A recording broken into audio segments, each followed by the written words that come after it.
எங்களுக்கு சாலையோர வியாபாரி கார்டு கொடுத்திருக்காங்க. அந்த கார்டை வச்சு 2500 ரூபாய் நகராட்சி வசூல் பண்ணிருக்காங்க. கடை ஒதுக்கி தரோன்றிருக்காங்க. நாங்க போட்ட இடத்துல கடை ஏத்துறோம். எங்களுக்கு கீழக்கட்டத்தூர் ஊரணி ஒதுக்கி இருக்காங்கன்னா அங்க போய் நாங்க என்ன செய்ய? அந்த இடத்துல இந்த பழங்களையும் கிழங்குகளையும் போட்டு நாங்க என்ன செய்ய? விற்கவா சாக்கடையில் அள்ளி கொட்டிட்டு வரவா? எங்களுக்கு நாங்க போட்ட இடம் வேணும். மாமூலா போட்ட இடங்களுக்கு வேணும். வருஷத்தோட நாங்க பொழைச்ச பொழப்பு வேணும் எங்களுக்கு. நாங்க அடுத்தவங்களை கொள்ளையடிச்சு பொழைக்கல. எங்களுக்கு வருஷத்தோட நாங்க பொழைச்ச இடத்துக்கு வேணும். நாங்க இந்த பைனான்ஸ் வாங்கி கெட்டவே முடியல. நாங்க கிடந்த அவதிப்பட்டு திரியறோம். 2 நாள் நிம்மதியா கடை ஓட முடியல. கடை ஓட்டாலும் அள்ளிக்கிட்டு போறாங்க. தேவையா சார்? எங்களுக்கு நாங்க எப்ப மாமூலா போட்ட இடத்துக்குள்ள வேணும். நாங்க வருஷத்தோட போட்ட நாங்க எங்களுக்கு விவரம் தெரிஞ்சதுல இருந்து இந்த நெக்கல போடுறோம் சார். பஸ் ஸ்டாண்ட் சின்னதா இருக்கும் போது கூட நாங்க இந்த நெக்கல தான் இருந்து பொழப்பு வச்சு அத்தனை பேரும் புள்ள குட்டியா காப்பாத்தலாம். இப்ப என்ன பெரிய பஸ் ஸ்டாண்டா இருக்கு, கிழக்கு வீதி நெட்ல அதுல எங்களுக்கு கடை ஒதுக்கி கொடுத்தானோ சார்.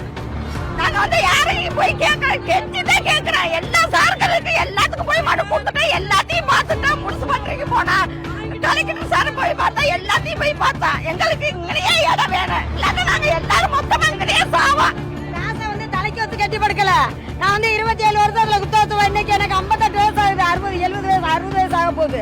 நான் எனக்கு ஆம்பளை பிள்ளையெல்லாம் தேடி தர ஆள் கிடையாது. 1க்கு 2 பொம்பளை பிள்ளைங்க. நான் முதல்ல போட்டு முதல்ல எடுத்து நான் ஒரு புறக்கி தண்ணி கிடக்கேன். அங்கே எங்களுக்கு அங்கேதான் நகராட்சியில இருந்து காசு வாங்கியிருக்காங்க, சீட்டு கொடுத்துருக்காங்க.